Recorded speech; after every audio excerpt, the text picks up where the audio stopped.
नमस्कार दोस्तों, स्वागत है आपका एसएससी लर्निंग पॉइंट भाई सिंह सर। आज हम करेंगे 9 दिसंबर की शिफ्ट 1 का पेपर और पेपर नंबर 47 होगा। ठीक है, अब हम लोग बहुत जल्दी जल्दी नज़दीक पहुंचते चले जा रहे हैं। आप लोग बस तैयारी करते रहना, अच्छे से पढ़ना, बिल्कुल मन लगा के और पेपर में फोड़ के आना। चलिए फिर स्टार्ट करते हैं बिना देरी किए हुए। दो पार्टियों ने चुनाव में हिस्सा लिया। पार्टी डी ने पार्टी आर द्वारा प्राप्त कुल मतों से 12% अधिक मत प्राप्त किए।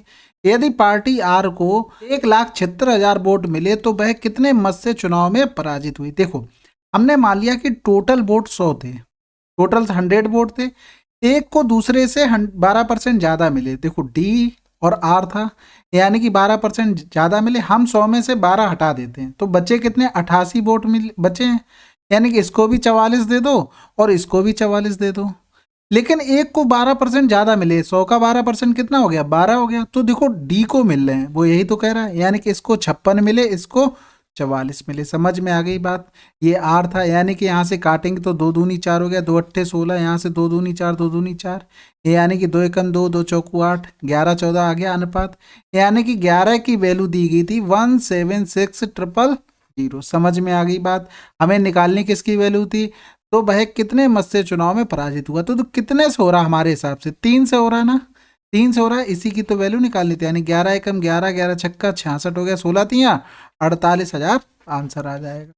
अगला सवाल, बद्री को अपना स्कूटर 17,000 में बेचने पर 15% की हानि होती है। 18% लाभ अर्जित करने के लिए उसे वह स्कूटर किस मूल्य पर बेचना चाहिए। देखो टोटल मूल्य देखो 100 था, 15% की हानि होगा तो 85 में बेचेगा, अगर प्रॉफिट लेगा तो 118 का बेचना होगा। समझ में आ रही ना, यानी इसी 85 की वैल्यू हमें दी गई थी 17,000। हमें निकालनी किसकी थी, 118 की वैल्यू। 17 पे ना 85 हो गया, 5 दूनी 10 हो गया, 18 दूनी 36 होता है और 2 एकम 2 है, यानी कि उसे इतने में बेचना पड़ेगा। अगला सवाल करते हैं।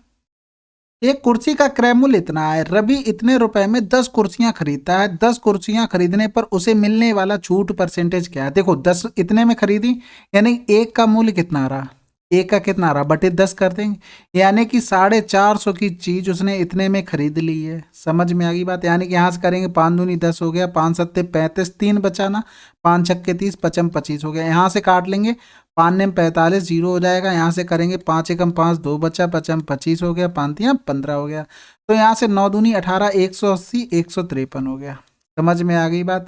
यानी कि ये 9 दूनी 18 हो जाएगा, 9 एकम 9, 9 सत्ते 63 हो जाएगा। यानी कि 20 की चीज उसने 17 में दे दी। 3 रुपए की छूट दी किस पर, 20 पर। गुणे कर देंगे 100, तो 20 पंजे 100 हो गया। यहाँ से 5 15% की उसे छूट मिल गई। अगला सवाल करते हैं।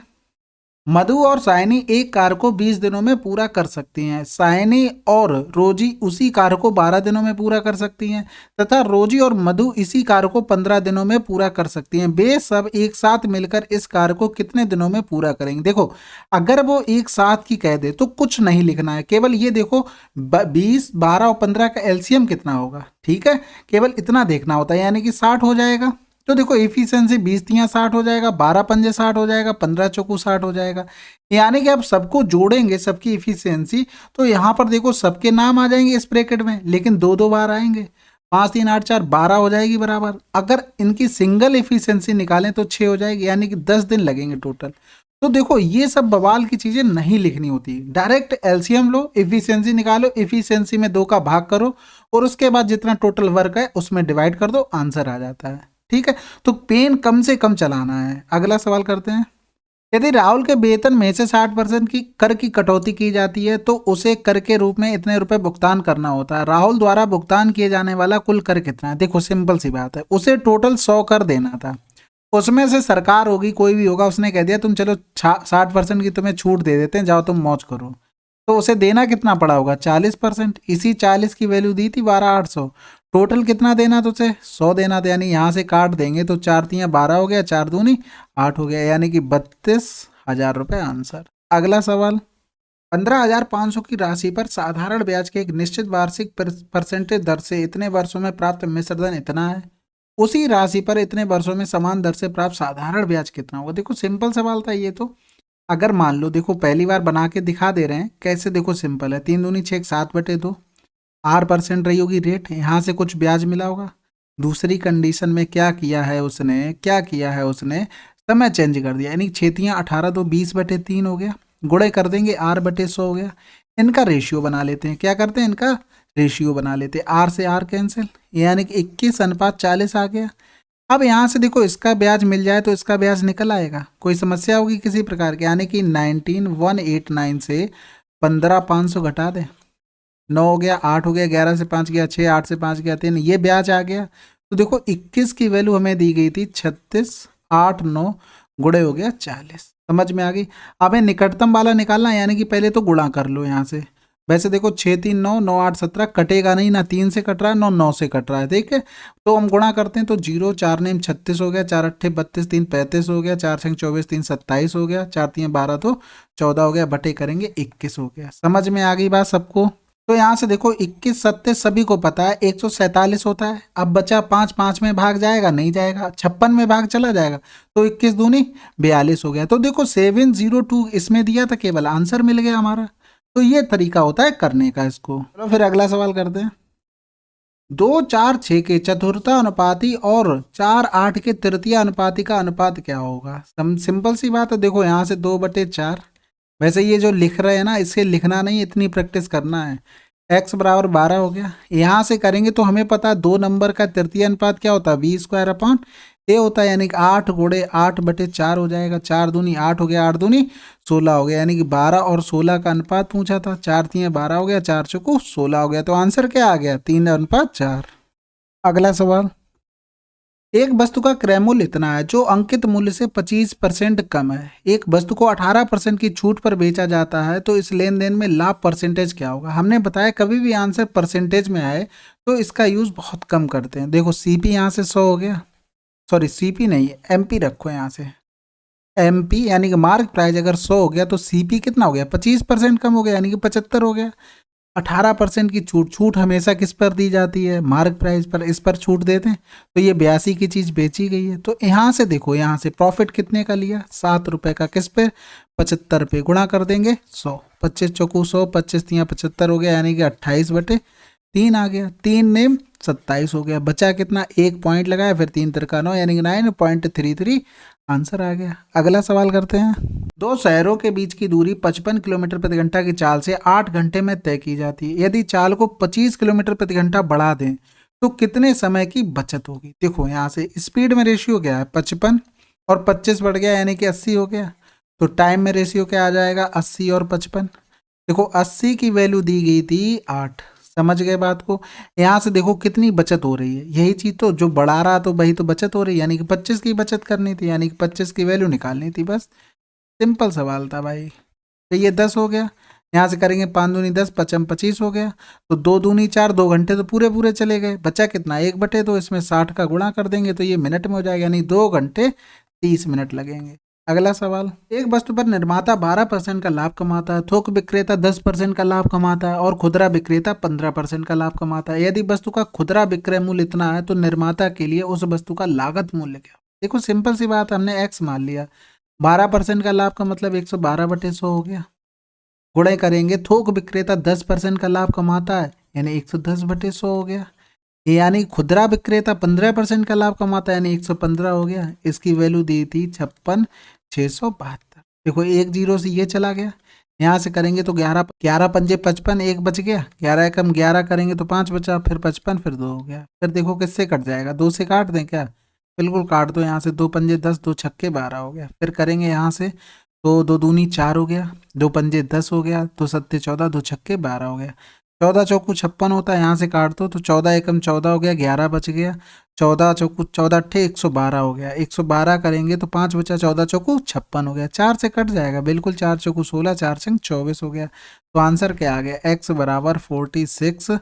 1 2 3 4 5 0 आ गए, लेकिन ये भी तो बचा था, बटे 115 हो गया, 23 पंजे 115, 23 दूनी 46 हो गया, यहाँ से करेंगे 5 चौकू 20 हो गया, तो 40,000 आंसर। अगला सवाल, देखो सिंप्लीफिकेशन सवाल है, ऊपर वाले को सॉल्व करते हैं तो 18 गुणे 4, फिर सबसे पहले ऑफ 3 दूनी 6 होगा, 6 नीचे आ जाएगा, माइनस का 4 हो गया, 6 3 18, 4 3 12 से 4 गया 8 हो गया। अब इसको पकड़ते हैं, सबसे पहले ऑफ करेंगे तो 2 दूनी 4 आ गया, यहाँ से 9 से 7 गया 2 हो गया, तो देखो बचा क्या, 2 दूनी 4 प्लस का 1 माइनस का तीन दूनी छः तो करेंगे नहीं, पहले भाग करना पड़ेगा। तो देखो ऊपर 2 है, गुणा करेंगे तो 1/2 हो जाएगा। समझ में आ गई। और गुणे में क्या था, 3 था। 2 से 2 कैंसिल हो जाएगा, यानी 4 1 5, 5 से 3 गया, 2 आ गया यहाँ पर। तो बटे करेंगे 2 2 चौकू 8 यानी 4 आंसर। अगला सवाल, किसी विशिष्ट शहर की आबादी इतनी है, वार्षिक जन्म दर 5% और वार्षिक मृत्यु दर 1% है, तो 3 वर्ष बाद शहर की आबादी क्या होगी। देखो जन्म इतने लोग ले रहे हैं और डेथ कितने लोगों को हो रही है, 1%, यानी कि कुल बचे कितने, 4% लोग। ये यानी कि 5 लाख से हमें कितना बढ़ाना है, 104/100। 3 वर्ष बाद बताना है, 104/100, 104/, समझ में आ गई बात, आनी भी चाहिए। तो देखो 2 तो 4, 2 तो 4, 1 0 और चला जाएगा। कोई समस्या किसी प्रकार, यहाँ से करेंगे तो 5 दूनी 10 हो गया, 2 पंजे 10 हो गया, 2 दूनी 4। यहाँ से ऑप्शन का भी सहारा नहीं ले सकते थे। क्यों नहीं ले सकते थे, कि 2 में तो 2 दिए थे और 2 में 8 दिए। तो देखो यहाँ से 104 गुणे 104 गुणे हो गया 52 हो गया। समझ में आ गई बात। तो सिंपल सा गुणा कर लो, यहाँ से 4 चौकू 16, हासिल लगा 1 हो गया। फिर इधर देखो पास वाले का गुणा करेंगे, 10 चौक 40, 10 चौक 40, 40 40 80 और 80 1 81, हासिल लगा 8 हो गया। 10 दाम 100 हो गया, 100 और 8 108 हो गया। देखो स्क्वायर निकल आया, कितनी जल्दी निकलता है। देखो अब 52 का गुणा करना पड़ेगा। 52 का देखो इन दोनों में गुणा करके देख लें, लास्ट के 2 ही डिजिट तो हमें देखने हैं। तो 52 गुणे अगर 16 करते हैं तो 16 दूनी 32 हो गया, हासिल लगा 3, 16 पंजे 80 और 3 83 हो गया। यानी कि लास्ट में 3 2 चाहिए, तो आंसर हमारा कौन सा आ गया, चौथा आंसर आ गया। अगला सवाल, ए बी मिलकर 6 दिनों में करते हैं, बी सी 10 दिनों में करते हैं और ए बी सी मिलकर 5 दिनों में पूरा करते हैं। ए और सी साथ मिलकर उसी काम को कितने दिनों में पूरा करते हैं। बिल्कुल सिंपल था। देखो ए और बी 6, बी और सी 10, ए बी सी 5। देखो ये जो चीज़ें लिखी जाती है ना, लिखनी नहीं होती पेपर में, दिमाग में रखना होता है बस।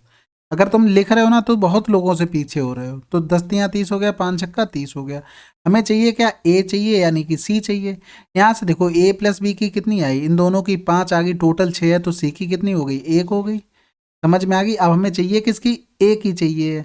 तो ए के लिए देखो बी प्लस सी की हमें पता होनी चाहिए 3 है, यानी कि इन दोनों की 3 है।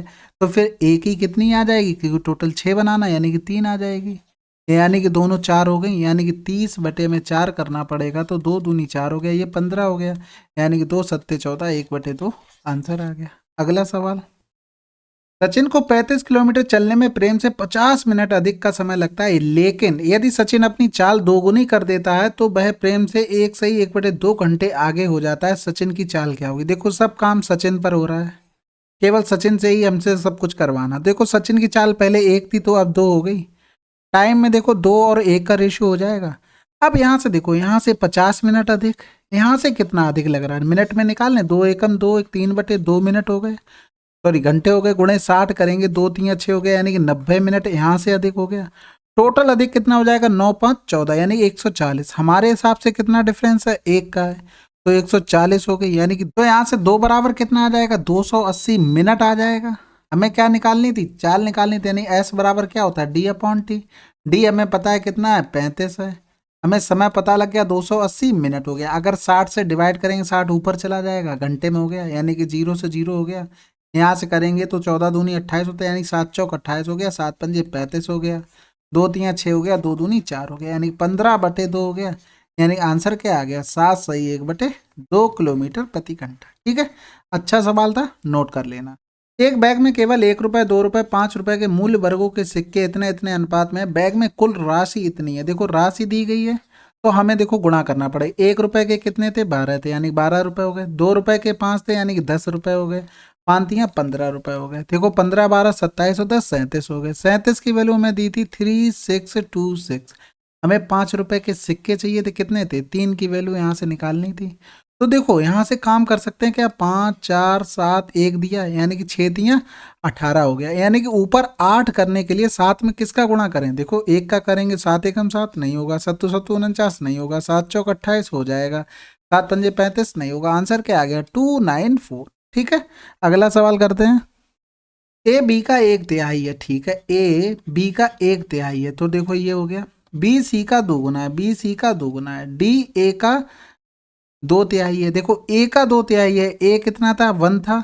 अब 2/3 बोल रहा है तो 2/3 करना पड़ेगा, या तो सीधे सीधे कर लो, ये 3 कर लो, ये 2 कर लो, बाद में सब बराबर कर लेना। ए बी सी डी का औसत दिया गया था 74, तो ए और सी के बीच का अंतर निकालना था। समझ में आ गई बात? तो देखो यहाँ से हमें कॉमन क्या क्या मिल रहा है, एक तो ए कॉमन मिल रहा है और फिर बी भी मिल रहा है। पहले तो इसको कर लो पहले, तो यहाँ से 6 हो गया, यानी कि यहाँ से 2 हो जाएगा, इसमें 3 का गुणा करेंगे, ये सी आ गया 3, यानी कि ये आ गए ए बी और सी।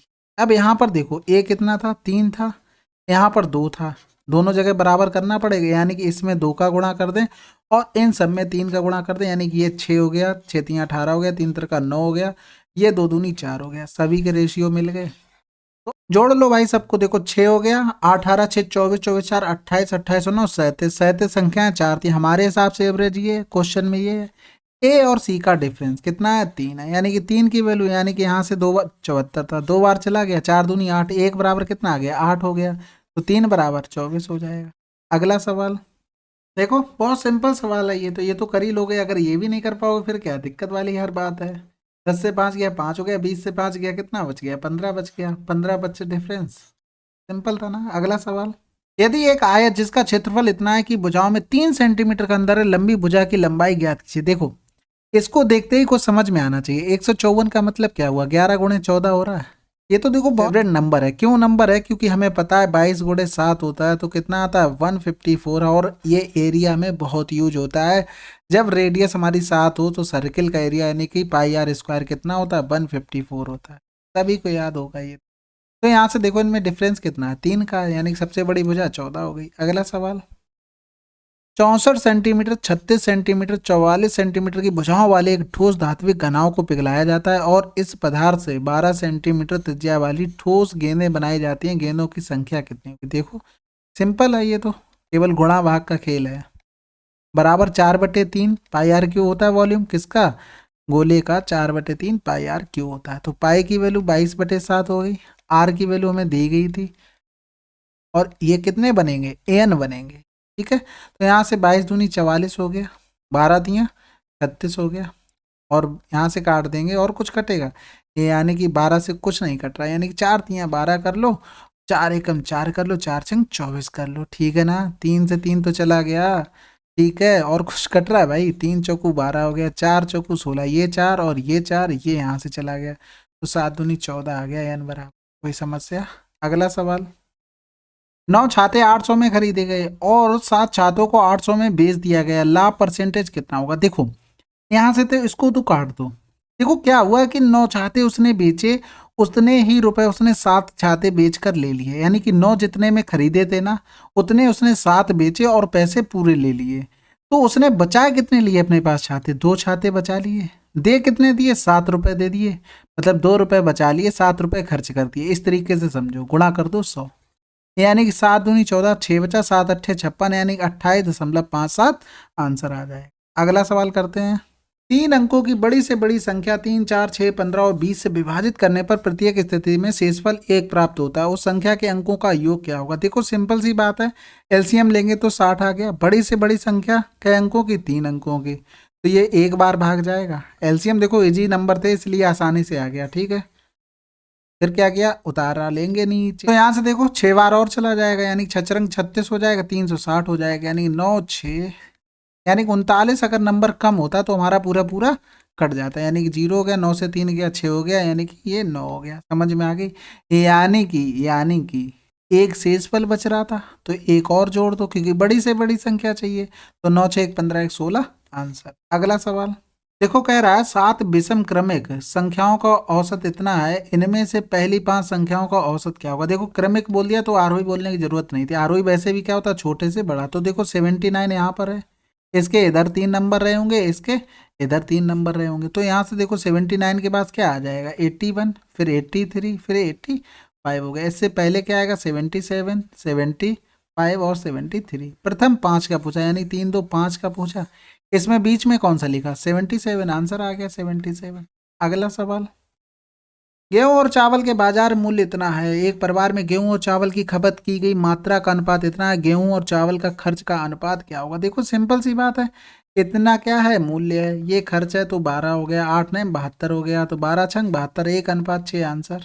अगला सवाल, 6 अंकों की वह बड़ी से बड़ी संख्या कौन सी है जो 42 44 26 39 और 40 से विभाज्य है?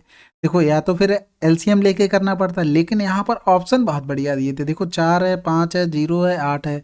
40 से विभाज्य करेंगे, यानी कि इसमें क्या लिख सकते हैं, 10 गुणे 4। 10 से विभाज्य होने के लिए क्या चाहिए, लास्ट में 0 चाहिए। आंसर आ गया। अगला सवाल, 1,40,000 की धनराशि पर अर्जित 8% ब्याज का उपयोग स्कूल में प्रतिवर्ष समान धनराशि वाली 20 छात्रवृत्तियां प्रदान करने के लिए किया जाता है। प्रत्येक छात्रवृत्ति की धनराशि कितनी होगी। देखो सिंपल सा सवाल था। 1,40,000 पर ब्याज कितना मिलेगा, 8%। अब इसको बांटना था 20 छात्रवृत्तियों में। 2 जीरो यहाँ से चले गए और 1 जीरो यहाँ से चला गया। 2 सत्ते 14 हो गया, 8 सत्ते 56, 560 आंसर आ गया। अगला सवाल, चलिए फिर 9 तारीख की यानी कि 9 दिसंबर की शिफ्ट 1 कंप्लीट हो गई है। ठीक है, मिलते हैं अगले वीडियो में। तब तक के लिए आप लोग पढ़ते रहिए। जय हिंद, जय भारत।